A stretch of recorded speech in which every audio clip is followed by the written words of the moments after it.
le proconsul jeunisse, homme intelligent, ce dernier fut appelé Barnabas et Saul et manifestait le désir d'entendre la parole de Dieu. Alléluia, vous voyez, les consuls, la personne qui va entendre les paroles de Dieu, ce sont les âmes que Dieu dispose afin que les dons qu'il envoie sur la terre puissent les amener à la conversion, puissent les amener à connaître leur Créateur. Il y a des gens en qui Dieu a mis la sémence, qui ont soif de Dieu. Et Dieu dispose des dons qu'il envoie depuis le ciel. C'est le déplacement de l'apôtre Paul et Silas qui viennent vers le consul afin de lui prêcher la parole de Dieu. À partir du verset 8. Mais Élymas, le magicien, car ce qui signifie son nom, leur faisait opposition, cherchant à détourner de la foi le proconsul.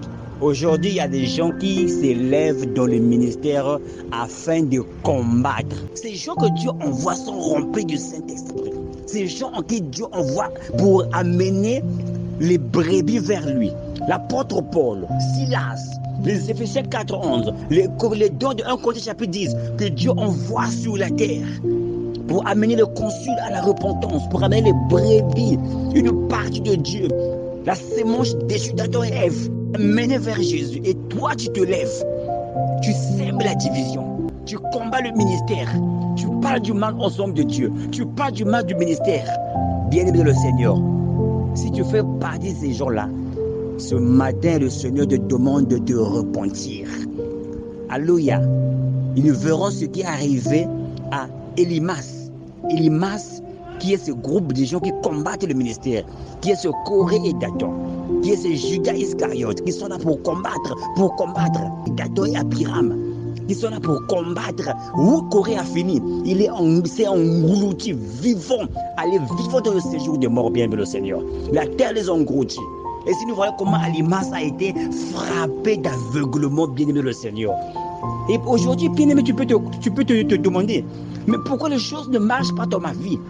Mais pourquoi je n'arrive pas à voir la gloire de Dieu dans ma vie? Pourquoi je n'arrive pas à voir le fruit de mon labeur, de mes efforts? Alors Paul, appelé aussi rempli du Saint-Esprit, fixa le regard sur lui et dit: homme plein de toute espèce de ruse et de fraude, fils du diable. Si tu fais des choses là, tu divises les églises. Tu parles du mal de l'homme de Dieu. Tu parles de l'homme, de la femme de Dieu, des enfants de Dieu. Bien-aimé le Seigneur, qui ont des ministères. Bien-aimé, tu es un fils du diable. Tu t'es opposé au ministère de Paul et Silas.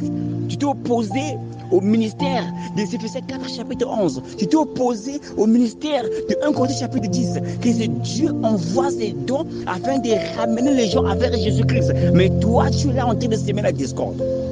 Tu es là en train de parler du mal de l'homme de Dieu. Tu es là en train de salir la réputation du mal de Dieu. Bien-aimé, tu seras frappé d'aveuglement si tu as déjà pris ce chemin. Et tu es frappé d'aveuglement